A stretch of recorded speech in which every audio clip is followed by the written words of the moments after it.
Hey everyone, and welcome to Age of Reason. Today's episode 64. I'm JC, and we're going to talk about climate change today. So, there's an article I found online.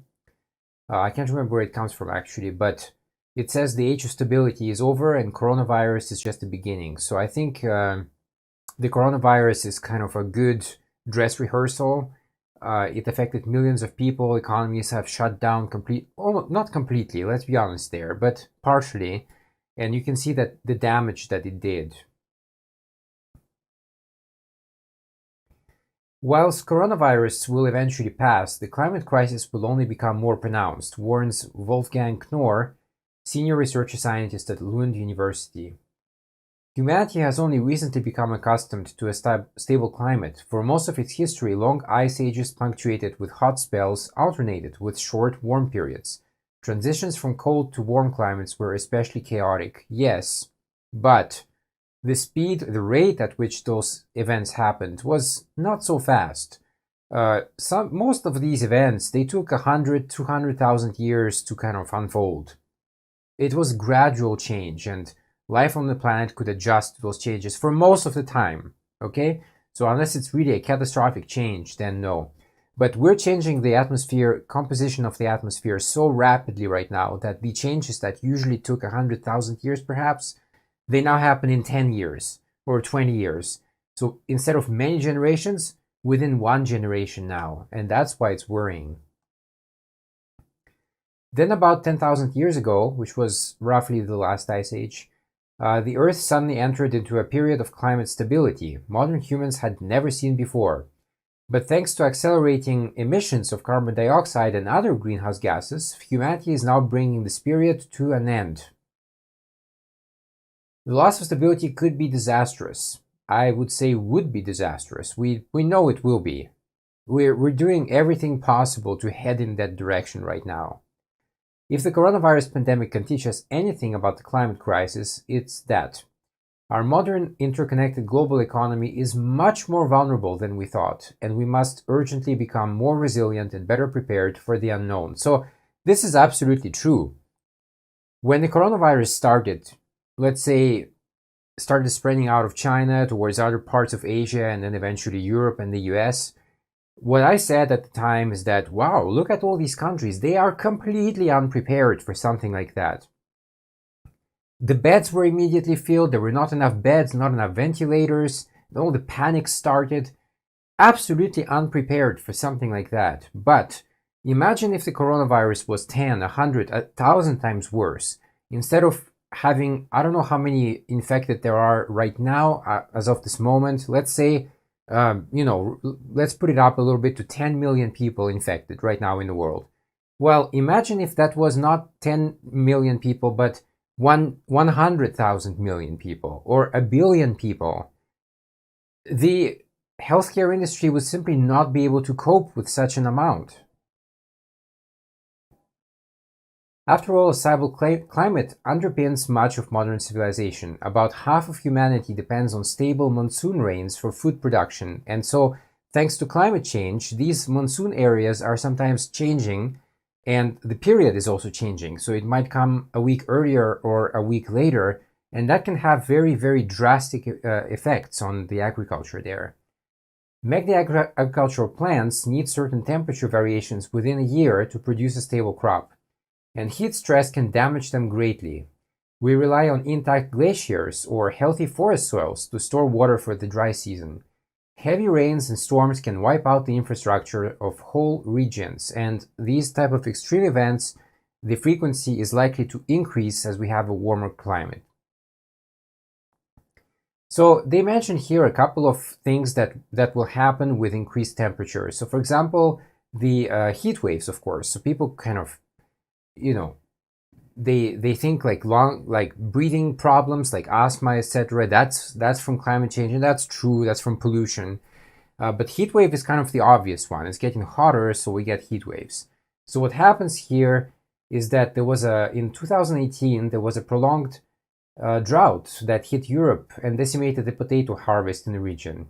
Temperatures in the native Germany, so of that writer, recorded record highs in a summer that was drier and hotter than many parts of Mediterranean.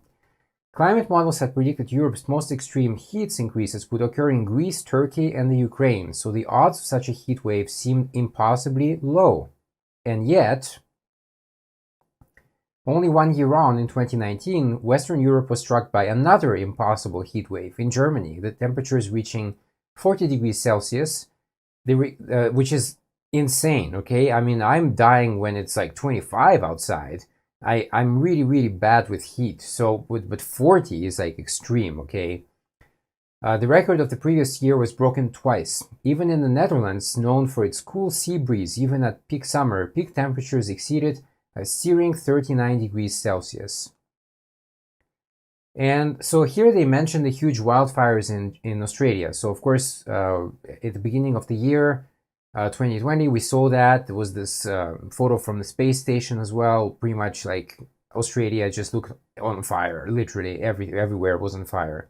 So a large part of Australia forests are concentrated in the southeast of the country. This valuable ecosystem evolved with fire. Okay, so fire was necessary for the evolution, but not too much fire. That's what we're talking about here. And thus is supposed to burn frequently. In these natural fires, typically 1 to 2% of the area is consumed by flames. Okay, so fires natural, but they're supposed to consume only 1 to 2% of the area. In reality, what happens is that the models, including that one he was working on himself, did predict a large increase in bushfire activities in the forests, but they predicted that activity would happen towards the end of the century. The model certainly did not foresee that megafires wiping out as much as 20% of these forests would strike as early as 2020. So I just want to point out here that this is not entirely true. So I did a bit of research on that, and what I found was a few pieces which I thought would be relevant here. This is a collection of, Australia's mean temperatures each year. It actually goes all the way up. I cropped the picture here because we don't really need it. But it's from 1910 to 2020, more or less. You can see the progression here. It's kind of yellowish and green even. So green is good. Yellow is warning sign. Red is bad. So you can see the trend here that it's getting, especially over here, it's getting more orange here in 2005. And it goes on until 2013. Now we start to see red spots. And that actually carries on for quite a while until we reach all the way up here, 2019, and we have major red spots. So the models did predict that a little bit. You just have to read these models. You have to look at that. There's another one here. So Australia's severe bushfire season was predicted and will be repeated, inquiry told. So this actually comes... Oh yeah, so the forecasts that were made in the middle of 2019 accurately predicted that. So this was a more kind of actual prediction about half a year before it happened. And Australian government did not listen because the Australian government right now, the guy in charge there, I forget his name, but he's a Pentecostal guy. So, he believes in all that Christian nonsense that, the rapture is going to, etc. The Pentecostal church, I've been there once. Look, it's crazy. It's like they completely cherry pick the Bible. They start like jumping and shouting on the stage. It's all kind of like a kumbaya moment. This is not the type of people you want in charge of things at all. So it's worrying because there is a global apathy towards the fires in Australia is a scary portent for the future. So I was posting a lot of articles at the time of the fires. And I saw like on other pages as well, people were posting about it. But in general, there was kind of this general apathy, like, oh, it's in Australia, it's far away, doesn't concern us, even though there was an international effort made to contain those fires. There were people from the UK there, etc. There was a plane that crashed, I think, with the UK people in it. So, yeah. But the global apathy, not just towards climate change, but towards other key issues right now, that really, really worries me. And I don't know how to talk to apathetic people because they don't care. I don't know how you talk to a person who doesn't care at all. I don't know what to say to that person. Also, it was extremely sad, of course, because Australia bushfires, the number of animals feared dead soars to over 1 billion. So again, I don't think people can imagine this number very well. Over 1 billion animals perished in the fires because they were trapped by the fire. The fire spreads very quickly.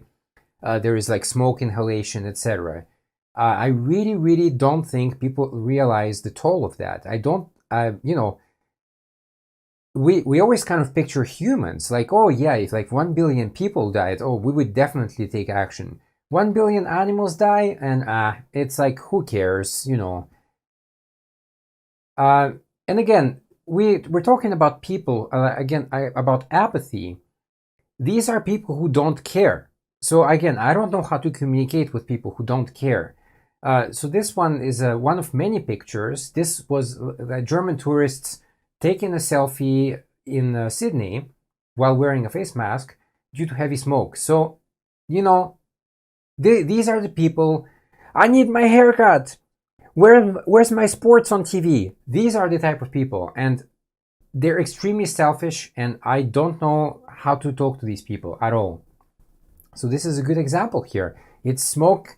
It's really not the time to visit Sydney at all, but my selfie is more important. My Instagram account, my fans need me, my fans. As if you're somebody really relevant to the world. This was another picture taken in Australia. I actually showed this picture a while ago, a few weeks ago. So this is a Bondi Beach in Sydney also. This is not a doctored picture. This is smoke that you see on the picture. That's why it looks so white. And it didn't stop all these people there to go to the beach. So despite the risks, despite the smoke, etc., we have to go to the beach. We have to surf. God damn it. So while all of that is happening, this is a picture I found, again, interesting and relevant. So we're destroying natural habitats as well. So the fires are the fires, yes, but we're also very actively ravaging natural habitats of the critters that live there. And so this is a good picture here. So we have cut trees in a truck and animals walking behind, mourning the loss of the ecosystems. And in fact, you can see here, there's no trees left. So only over there, like in the corner here somewhere. And that's what we're doing to the planet everywhere, not just the forests, but the oceans as well. So the other problem they mentioned here is the locusts. So what happened here is that the IPCC predicted yield drops of about 10% or more, but they ignored the locust thing. So what happened here is that at the end of 2019 and the beginning of 2020, the Arabian Peninsula experienced much wetter weather than normal, likely owed to ocean warming. Yeah, no kidding. This created conditions that enabled numbers of desert locusts to explode. This unusual event was followed by another, a storm that shifted most of this locust army, now several 100 billion strong. I really doubt people can picture that, to East Africa. In Kenya, it became the worst such outbreak for more than 70 years. With the rainy season just arrived and seeds sown for the next cropping season, it is feared that continued breeding of the locusts will create a second wave that will be far worse than the first. Climate scientists tend to focus on the slow changes of the climate change prediction, but the weather is becoming so chaotic that they're unable to keep up. The models are just going out of whack, and it's very difficult. We only have very superficial understanding of how vulnerable our modern society is to climate chaos and unexpected climate-related events. That's certainly true. And the final part here is, instead of seeing the climate problem as one felt by next generations, we need to start focusing on what would happen tomorrow or next year. To do that, we must understand, appreciate, and acknowledge the vulnerability of modern society and address this vulnerability at its core. So this is true, but again, I remind you, we have to fight global apathy right now. This is one of the major enemies right now. People who are apathetic, who don't care. The people who shut their eyes, close their ears, and shout, where's my haircut and where's my sports on TV? Why am I not getting a third fridge in the house? Where I can't satisfy my fans on Instagram. So these are the people who are really enemies right now to the world, and they oppose change. They likely vote against change too. So yes, absolutely. We have to be very wary of them, and we have to continue speaking out. Sometimes on my Facebook page, people come and complain, "Oh, you're talking too much. My feed is like swamped with your posts and something." Yeah, because it's time to speak up right now. Now is not the time to stay quiet at all. Now is the time to start conversations and, spread education and information out there. So yeah, I will continue doing that. If you want to think I'm an asshole for that, then sure, fine, whatever. Whatever floats your boat. But I mean, I'm gonna fight until while we still have a fighting chance here. All right, that's all I wanted to say today. Thank you for watching, and I will catch you next week. Bye bye.